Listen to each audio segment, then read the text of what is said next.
গণশিক্ষায় বিবেকানন্দের অবদান, এটি এবারে ডিএড পরীক্ষার জন্য খুবই গুরুত্বপূর্ণ। চলো দেখে নেওয়া যাক পয়েন্টগুলো। বন্ধন মুক্তির হাতিয়ার। স্বামীজি মনে করতেন মানুষের প্রধান বন্ধন হলো ক্ষুধা, অধিকারহীনতা ও জাতপাত। এইসব বন্ধন থেকে সাধারণ মানুষকে মুক্ত করার একমাত্র হাতিয়ার হলো শিক্ষা। বঞ্চিতদের জাগরণ। বিবেকানন্দের ভারত চিন্তার মূল কেন্দ্রে ছিল দেশের দরিদ্র ও বঞ্চিত সাধারণ মানুষ।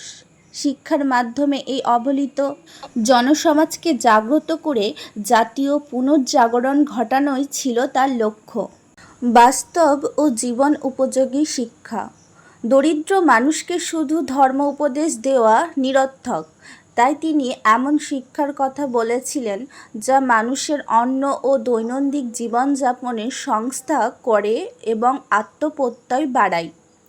প্রাতিষ্ঠানিক গণ্ডির বাইরে শিক্ষা। প্রথাগত বা প্রাতিষ্ঠানিক শিক্ষার বাইরে গিয়ে প্রথা বহির্ভূত লোকশিক্ষার ওপর তিনি জোর দেন।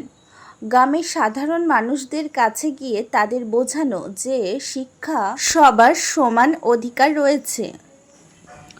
যুব সমাজের ওপর দায়িত্ব অর্পণ।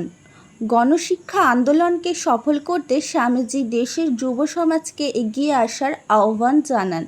যুবকদের কাজ হবে শোষিত ও দরিদ্র মানুষকে আত্মশ্রদ্ধার মন্ত্রে দীক্ষিত করা। চলতি ভাষায় পাঠ্যক্রম। মাতৃভাষা বা চলতি ভাষার মাধ্যমে সাধারণ মানুষকে ইতিহাস, ভূগোল, গণিত, বিজ্ঞান ও কারিগরি বিদ্যা শিক্ষা দেওয়ার কথা তিনি বলেছিলেন, যাতে সাধারণ মানুষ তা সহজে বুঝতে পারে। আধুনিক উপকরণের ব্যবহার। লৌকিক ও ব্যবহারিক বিদ্যা সহজভাবে শেখানোর জন্য তিনি ম্যাপ, গ্লোব, ম্যাজিক লণ্ঠন প্রভৃতি দৃশ্যশ্রাব্য শিক্ষা সহায়ক উপকরণ ব্যবহারের ওপর গুরুত্ব দেন। ভ্রাম্যমাণ ও নৈশ বিদ্যালয়। কৃষিজীবী বা শ্রমজীবী মানুষের পক্ষে দিনে বিদ্যালয়ে আসা সম্ভব নয়, তাই স্বামীজি বলেছিলেন বিদ্যালয়কে মানুষের কাছে পৌঁছে যেতে হবে।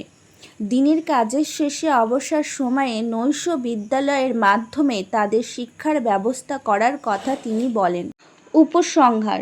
স্বামী বিবেকানন্দ স্পষ্ট ভাষায় বলেছিলেন, our great national sin is to neglect the message, অর্থাৎ সাধারণ মানুষকে অবহেলা করাই আমাদের জাতীয় পতন।